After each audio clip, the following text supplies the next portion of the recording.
deltoid, coracobrachialis, bicep brachii, and brachialis. So we're looking at the arm.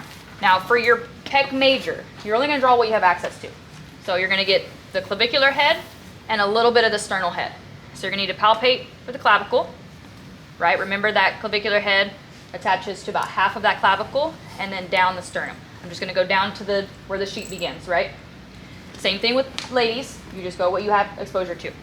It's going to attach onto the bicipital groove. Now, sometimes, if you really want to get in there, that right there, you see that? Go swing around before I do it again.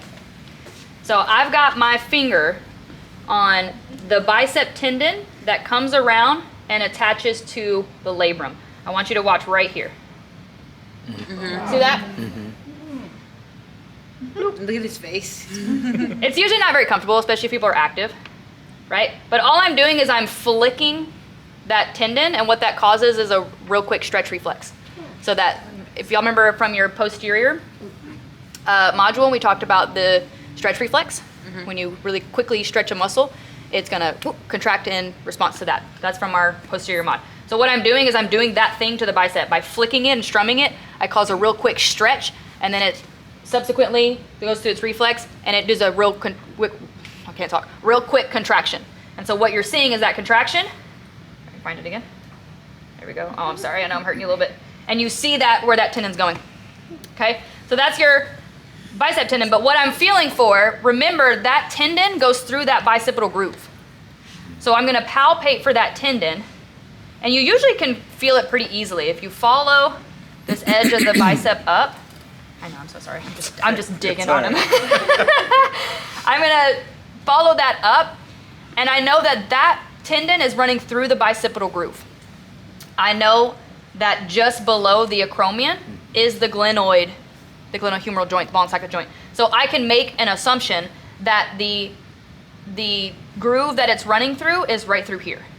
So when I draw my pec, I'm just gonna give myself a line where that bicep tendon, and I'm gonna understand that that's where that groove is, and that's where that pec major is gonna attach to.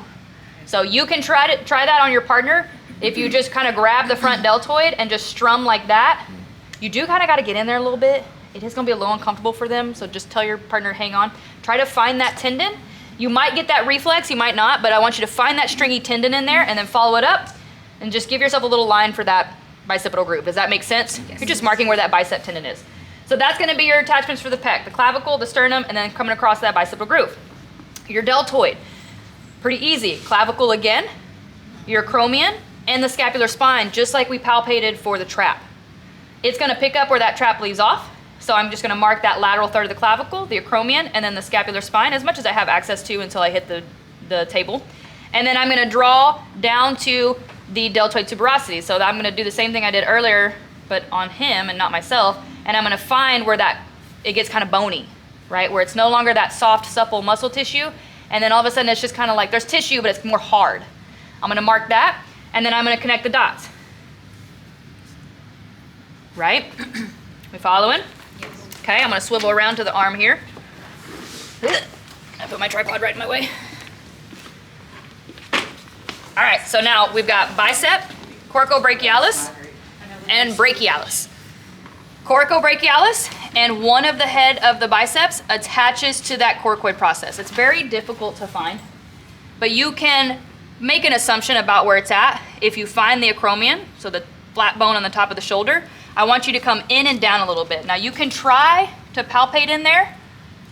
What you might find, you'll probably find the edge of the deltoid, which is what I'm pushing over right there.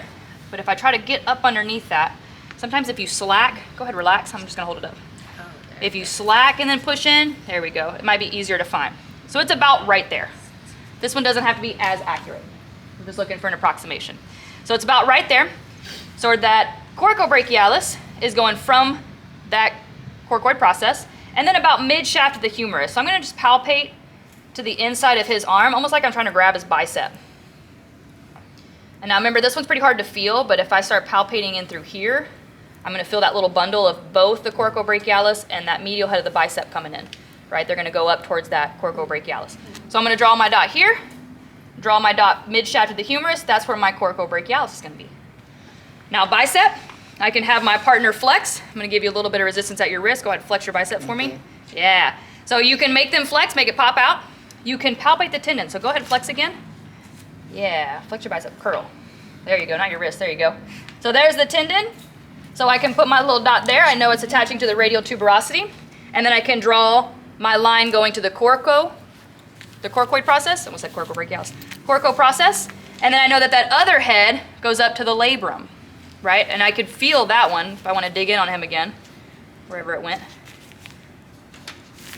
Now I can't find it.